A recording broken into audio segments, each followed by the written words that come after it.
तो हेलो दोस्तों, कैसे हैं आप सभी। आप सभी का स्वागत है हमारे चैनल ऑनलाइन बिहारी एजुकेटर पे।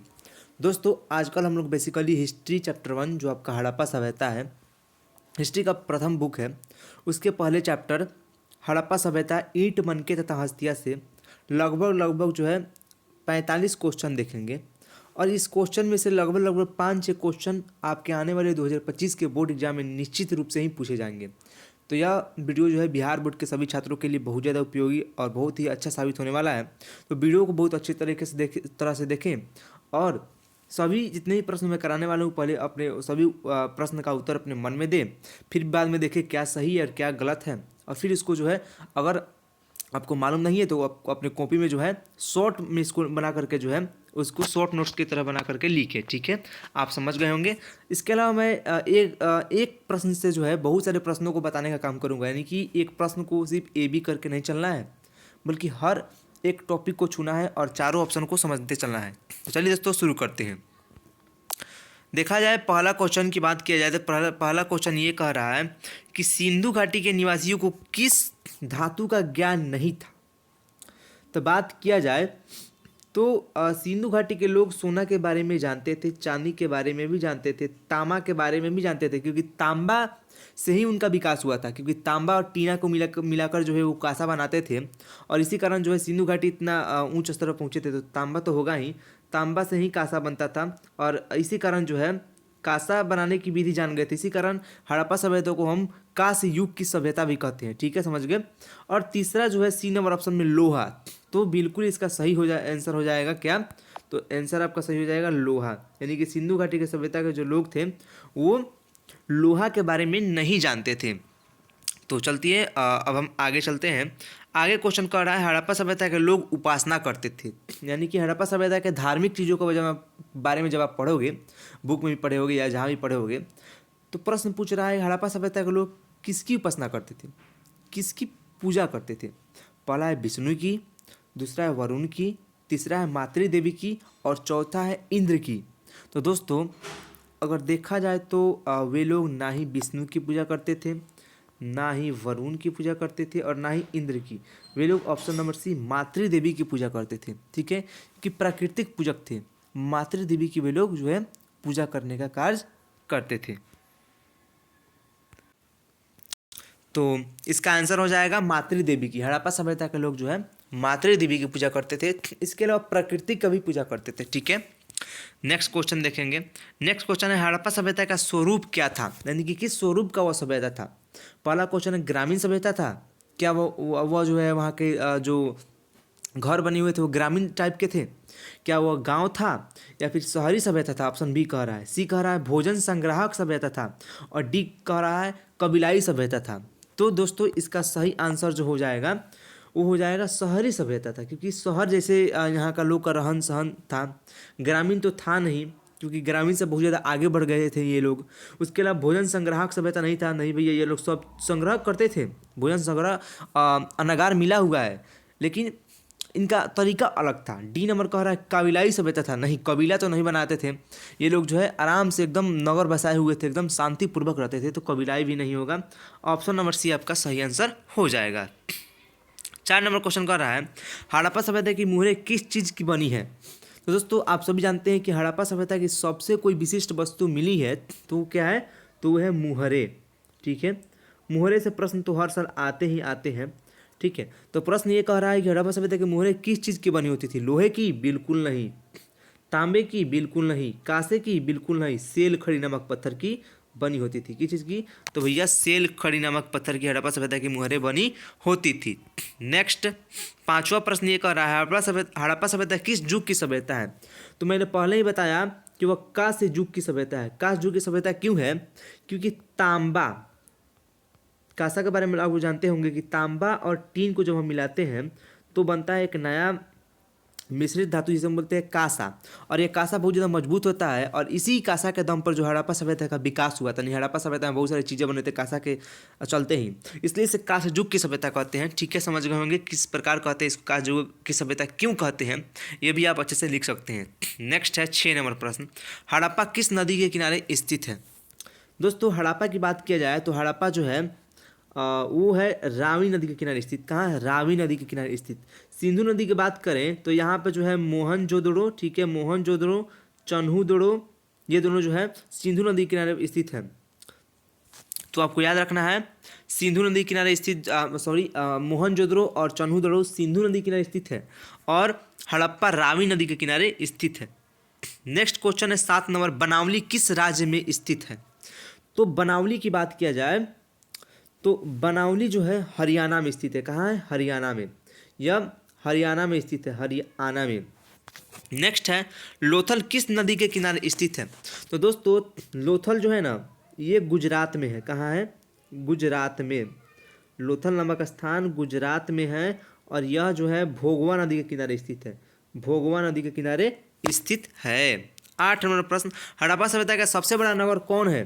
तो हड़प्पा सभ्यता का सबसे बड़ा नगर कौन है, इसमें बहुत सारे लोगों को कन्फ्यूजन होता है क्योंकि हम लोग कहते हैं हड़प्पा सभ्यता था, सबको लगता है हड़प्पा सभ्यता नाम ही है तो हड़प्पा ही होगा था, लेकिन बिल्कुल नहीं।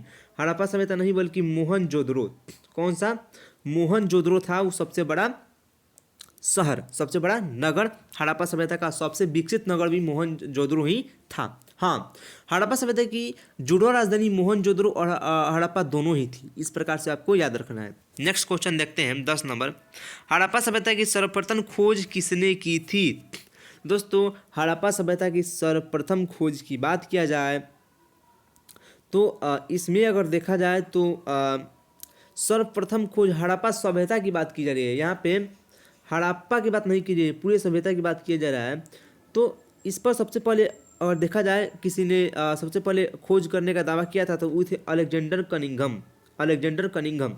यदि यहाँ पर हड़प्पा सभ्यता न देकर सिर्फ पूछता हड़प्पा की खोज किसने की, हड़प्पा की खोज, तो इसका आंसर हो जाता दयाराम साहनी ने। कब? तो 1921 ईस्वी में। तो यहाँ पर क्वेश्चन घुमाया है, ठीक है। आपको यहाँ पर दिमाग लगाना है कि हड़प्पा की खोज दयाराम साहनी ने की, लेकिन हड़प्पा सभ्यता की खोज सर्वप्रथम जो है अलेक्जेंडर कनिंघम ने की थी।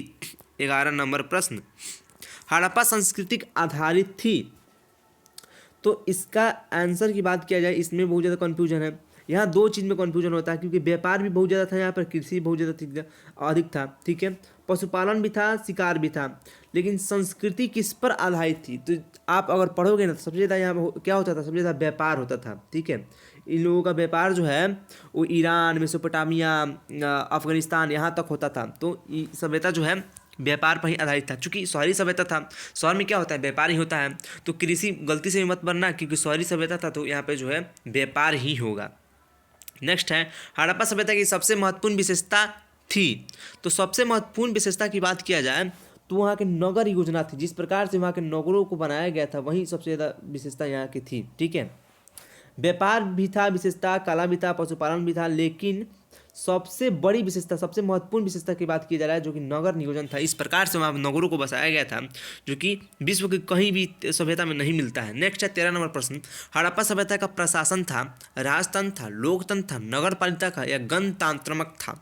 क्वेश्चन थोड़ा घुमाया है, आपको समझ में नहीं आ रहा होगा कि इस बात का जिक्र शायद एनसीईआरटी में किया भी नहीं गया है, लेकिन इसका आंसर होगा लोकतंत्रात्मक। बहुत सारे इतिहासकारों ने अनुमान लगाया है कि यहाँ पर जो है सभी लोग मिलजुल कर फैसला लेते थे, तभी जो है आपने देखा होगा यहाँ जितने भी घर बने हैं वो एक बराबर बने हुए हैं, ठीक है। सब घर एक ही जैसा है तो सभी लोग माने होंगे, सभी लोग की राय होगी तभी ना, तो लोकतंत्रात्मक हम कह सकते हैं। नेक्स्ट, हड़प्पा सभ्यता के पतन के क्या कारण थे? तो पतन के कारण विदेशी आक्रमण भी सही है, प्राकृतिक कारण भी सही है, मानवीय कारण भी सही है, उपयुक्त सभी, ठीक है। अच्छा चलिए मैं आपसे पूछ रहा हूँ प्रश्न कि आप किस आधार पर कह सकते हैं कि हड़प्पा सभ्यता की जो पतन है वो विदेशी आक्रमण से हुआ होगा? किस आधार पर कह सकते हैं? इस प्रश्न का उत्तर कमेंट बॉक्स में जरूर दीजिएगा। गलत या सही अनुमान लगाकर मैं उसका आंसर देने का प्रयास करूंगा। नेक्स्ट है, किस सिंधु स्थल से सूती कपड़े के साक्ष्य मिले हैं? क्या चीज़ के? सूती कपड़े का। तो इसका आंसर मैं बता दे रहा हूँ पहले ही, सूती कपड़े का साक्ष्य जो है मोहनजोदड़ो से मिला है। कहाँ मिला है? मोहनजोदड़ो से। कालीबंगा की बात किया जाए, कालीबंगा, तो कालीबंगा से हमें मिलता है जूता हुआ खेत। क्या मिलता है? किस चीज़ का साक्ष्य मिलता है? जूते हुए खेत का। जूते हुए खेत का साक्ष्य कहाँ से मिला है? कालीबंगा से। सूतकांगी डोर से बात किया जाए तो सूतकांगी डोर में हमको मिला है नहर। क्या मिला है? नहर। केवल सूतकांगी डोर ही है जहाँ पर हमको लोहर का साक्ष्य मिलता है, और कालीबंगा से हमें जूते हुए खेत का साक्ष्य मिलता है, ये आपको याद रखना है। सिंधु घाटी सभ्यता के स्थलों में सर्वप्रथम किस स्थल का उत्खनन हुआ था? ठीक है, प्रश्न पूछ रहा है सिंधु घाटी सभ्यता के स्थलों में सर्वप्रथम किस स्थल का उत्खनन हुआ था। तो मैंने अभी आपको बताया कि सबसे पहले हड़प्पा का जो है उत्खनन 1921 में दयाराम सहनी ने किया था, 1921 में। उसके बाद मोहनजोदड़ो का हुआ था 1922 ईस्वी में, ये किसने किया था? तो राखल दास बनर्जी में। यही दोनों इंपॉर्टेंट है, बाकी धौलावीरा लोथल जो है आपके बुक में नहीं पढ़ना है, ये आपके आगे कंपटीशन में जब तैयारी करिएगा तो आपको पढ़ने को मिलेगा। नेक्स्ट क्वेश्चन है, सिंधु सभ्यता में गोदीवाड़ा का प्रणाम कहाँ से मिला है? सिंधु सभ्यता में गोदीवाड़ा का प्रणाम कहाँ से मिला है? तो ये हमको मिला है राखी गढ़ी से। कहाँ से मिला है? सॉरी दोस्तों, ये मिला है राखी गढ़ी से, राखी गढ़ी से। नेक्स्ट है, हड़प्पा सभ्यता के स्थल में स्त्री के गर्भ में पौधा निकलता देखता है, तो मतलब एक मूर्ति है जिसमें स्त्री गर्भ से पौधा निकलते हुए दिखाया गया है, तो उस मूर्ति का साक्ष्य कहाँ से मिला है? तो इसका आंसर जो हो जाएगा आलमगीरपुर है। कहाँ? आलमगीरपुर से हमको इस चीज़ का साक्ष्य मिलता है। नेक्स्ट है 19 नंबर, लोथल कहाँ स्थित है? तो मैंने पहले ही बताया, लोथल जो है गुजरात में स्थित है, गुजरात में। 20 नंबर प्रश्न देखेंगे, मोहनजोदड़ो किस नदी के किनारे बसा हुआ है? तो मोहनजोदड़ो की बात किया जाए, ये सिंधु नदी के किनारे स्थित है। कहाँ? तो सिंधु नदी के किनारे स्थित है। 21 नंबर प्रश्न देखेंगे, मोहनजोदड़ो किस भाषा का शब्द है? तो मोहनजोदड़ो जो है सिंधु नदी के किनारे स्थित है, तो सिंधी भाषा का शब्द है। किस भाषा का? सिंधी भाषा का शब्द है। फिर प्रश्न है 21 नंबर, मोहनजोदड़ो का उत्खनन किसने किया था? मैंने अभी बताया, आर.डी. बनर्जी ने, यानी कि राखाल दास बनर्जी ने 1922 ईस्वी में। कब? 1922 ईस्वी में किया था। नेक्स्ट, प्राचीन इतिहास का निर्माण किया गया साहित्यिक सूत्रों के आधार पर? बिल्कुल। विदेशी यात्रियों के विवरण के आधार पर? बिल्कुल। पुरातात्विक अवशेषों के आधार पर? बिल्कुल। उपयुक्त सभी के आधार पर, यानी कि बोल रहा है कि साहित्यिक सूत्रों के आधार पर, यानी कि प्राचीन भारत में जो भी चीज़ लिखे गए थे उनको पढ़ करके। हाँ बिल्कुल सही। विदेशी यात्रियों के विवरण, यानी कि प्राचीन काल में भारत में जो भी बाहर के लोग आए थे, उन्होंने भारत के बारे में जो कुछ भी देखा वो अपने किताब में लिख दिया। उस किताब के आधार पर हम लिख सकते हैं इतिहास? बिल्कुल लिख सकते हैं। तीसरा पूछ लिया पुरातात्विक स्रोत, यानी कि मान लीजिए हम खुदाई किए, खुदाई में हमको बहुत सारे वस्तु मिल गए, उन वस्तुओं से हम पता लगा लिए कि इस प्रकार उनका रहन सहन होता होगा, उसके आधार पर हम लिख सकते हैं? बिल्कुल। तो डी आंसर आपका बिल्कुल इनमें से सभी हो जाएगा। कालीबंगा भारत के किस राज्य में स्थित है? कालीबंगा जो है राजस्थान में है। नेक्स्ट, गंदे पानी की निकासी का समुचित व्यवस्था सर्वप्रथम किस सभ्यता में देखने को मिली है? तो यह जो है सिंधु घाटी सभ्यता में ही है, और यह पूरे विश्व को चौंकाने वाला बात है कि सिंधु घाटी सभ्यता में ही जो है घर के जो गंदे नाले का पानी होते थे उनको निकालने का व्यवस्था देखा गया है, और कहीं ना कहीं गर्व की बात है कि यह हमारे भारत की सभ्यता है। नेक्स्ट, सिंधु सभ्यता का किस देश के साथ व्यापारिक संबंध नहीं था? तो मेसोपोटामिया के साथ था भैया, ईरान के साथ भी था, अफगानिस्तान के साथ भी था, लेकिन चीन के साथ जो है कोई संबंध नहीं था। शायद उस समय भी चीन के साथ अभी जैसे कि हम लोग का चलता है वैसे ही चलता होगा, लेकिन ऐसा कुछ बात नहीं था। चीन के साथ हमारा व्यापारिक संबंध नहीं था उस समय। 26 नंबर, सिंधु सभ्यता का बंदरगाह नगर कौन था? तो मैंने पहले ही बताया, लोथल जो कि गुजरात में है, भोगवा नदी के किनारे स्थित है, और वहीं जो है बंदरगाह नगर है। नेक्स्ट 27 नंबर, सिंधु सभ्यता में नर्तकी की मूर्ति का प्रणाम कहाँ से मिला? तो ये मोहनजोदड़ो से मिला है। इसके पहले हमने देखा कि गर्भ से जो है पौधा निकला हुआ मूर्ति का प्रणाम जो कि मिला हुआ आलमगीरपुर से, और यह नर्तक यानी कि नृत्य करते हुए स्त्री का जो प्रमाण है वो मिला है हमको मोहनजोदड़ो से। नेक्स्ट, कालीबंगा किस नदी के किनारे स्थित है? तो कालीबंगा जो है इसमें हमको कुछ डाउट लग रहा है दोस्तों। कालीबंगा, इस प्रश्न का आंसर आप ही दीजिए, ठीक है, कमेंट बॉक्स में, बाकी मैं बाद में मिलाऊंगा, शायद उसमें मुझे कन्फ्यूजन हो रहा है। तो 28 नंबर प्रश्न का उत्तर आप देंगे कमेंट बॉक्स में। 29 नंबर प्रश्न, सिंधु सभ्यता का क्षेत्रफल किस आकार का था? तो ये जो है त्रिभुजाकार था, ठीक है। ये कुछ इस प्रकार भारत का मान लीजिए नक्शा है, ठीक है, इस प्रकार कुछ इसका जो है हमको जो है हड़प्पा सभ्यता का प्रणाम मिलता है। ये जो पाकिस्तान में पड़ता है, इसलिए ये जो है ये फिर से मैं दूसरे पेन यूज करूँगा आपको दिखाने के लिए। ये जो दिख रहा है ये त्रिभुज की तरह, यही जो है हड़प्पा सभ्यता इतना दूर में फैला हुआ था, इसलिए इसको त्रिभुजाकार हम बोलते हैं, ठीक है। नेक्स्ट चलते हैं, सिंधु घाटी सभ्यता का कौन सा स्थान मृतकों का टीला? तो ये मोहनजोदड़ो को कहा जाता है मृतकों का टीला। मोहनजोदड़ो का अर्थ ही होता है, क्योंकि हमने बताया था कि सिंधु भाषा का शब्द है, तो उसका अर्थ ही होता है मृतकों का टीला। 31 नंबर प्रश्न, सिंधु घाटी सभ्यता का कौन सा स्थल सिंध का बाग कहा जाता है? ठीक है, तो सिंध का बाग की बात किया जाए तो सिंध की बाग जो है हम लोग मोहनजोदड़ो कहते हैं हम लोग सिंध का बाग। नेक्स्ट प्रश्न, सिंधु सभ्यता में समाज का स्वरूप था।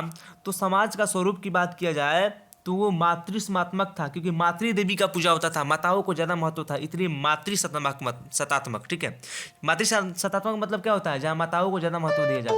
और पितृसत्तात्मक मतलब क्या होता है, जहाँ पिताओं को अधिक महत्व दिया जाए। ठीक है, तो अभी जो है पितृसत्तात्मक है, क्योंकि पिताओं को ज़्यादा महत्व मिलता है, लेकिन उस समय जो है मातृसत्तात्मक था। नेक्स्ट, सिंधु घाटी सभ्यता में किसके समकालीन नहीं मानी जाती है।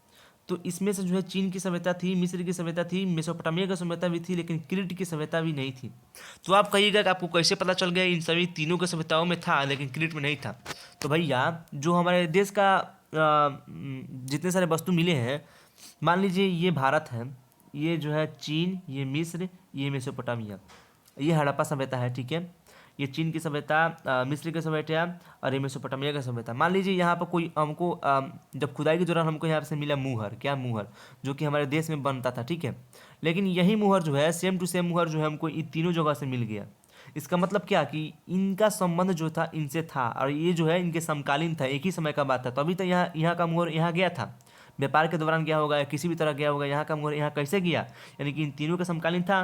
लेकिन क्रीट का जो सभ्यता है उससे जो है कोई रिलेशन नहीं था, कोई भी चीज़ यहाँ से नहीं मिलता है, इसके पता चलता है कि इसके समकालीन ही नहीं था। ठीक है, नेक्स्ट चलते हैं। सिंधु वासियों का प्रमुख देवता कौन थे। तो पशुपति महादेव थे। कौन थे, तो पशुपति महादेव थे, क्योंकि यहाँ पर शिवलिंग का साक्ष्य मिला है। ठीक है, इसलिए अनुमान लगाया जाता है कि यहाँ जो है भगवान शिव की पूजा की जाती थी। तो हर हर महादेव एक बार कमेंट बॉक्स में जरूर लिखेंगे। नेक्स्ट 35 नंबर, मोहनजोदड़ो की खोज 1922 में किसने की। तो मैंने बताया कि राखल दास बनर्जी ने की। दयाराम सनी ने जो हड़प्पा की खोज किया था।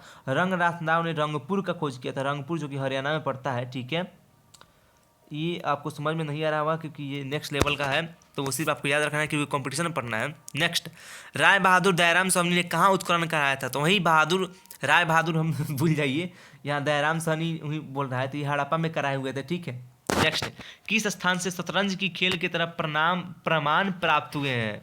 बहुत ही मस्त, बहुत सबसे इंपॉर्टेंट क्वेश्चन के रख सकते हैं, पूछता तो नहीं है लेकिन जो पढ़ने के इच्छुक है वो जरूर बताइएगा। इसका आंसर मैं कमेंट बॉक्स में आपका इंतजार करूंगा, और कमेंट बॉक्स में इसका आंसर मैं आपसे दूंगा। अगर आप गलत दोगे तो सही बताऊंगा, सही दोगे तो आपको वो मिलेगा, क्या बोलते हैं ये अरे भाई बनाने ही नहीं आ रहा, छोड़ो हटाओ, thumbs up. 38 number, Pashupati Mahadev की मुहर निम्न में से कौन सा जानवर नहीं पाया गया है।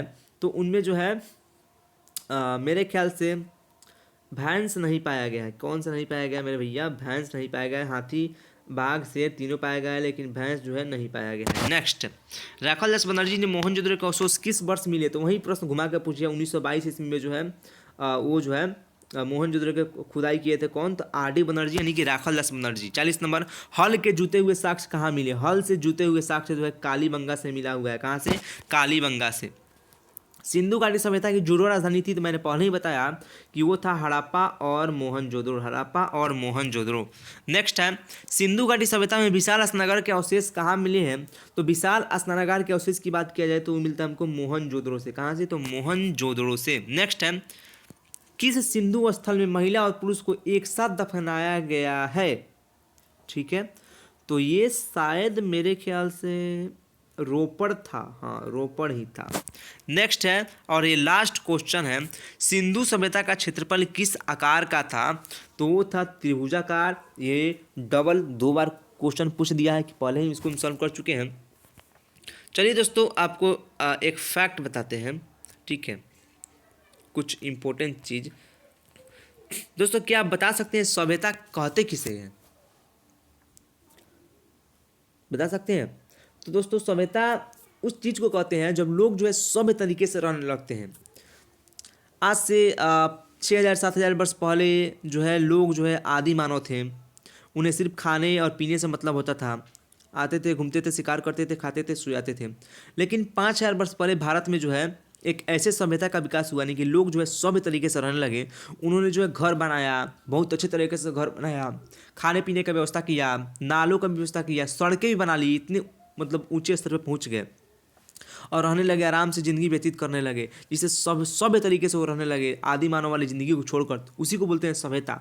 और वही सभ्यता हमारे भारत में कब आया? तो आज से 5000 वर्ष उसको देखने को मिला है। जब खुदाई के दौरान हमको पता चला 5000 वर्ष पहले हमारे देश में वो सभ्यता आ चुका था, जिसे हम हड़प्पा सभ्यता के नाम से कहते हैं।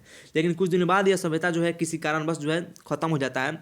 उसके बाद आता है वैदिक सभ्यता, और वो रहता है ग्रामीण सभ्यता, यानी कि जिस प्रकार एडवांस लोग इस सभ्यता में था ना, उतना एडवांस वैदिक नहीं था। और वैदिक के बाद जो इतिहास शुरू होता है, उसी दौरान हम लोग जो धीरे धीरे विकसित करते करते अभी तक पहुँच गए हैं। ठीक है दोस्तों, तो बस इतना ही रहने देते हैं। अगर वीडियो अच्छा लगा तो चैनल को सब्सक्राइब करें। जय हिंद, जय बिहार।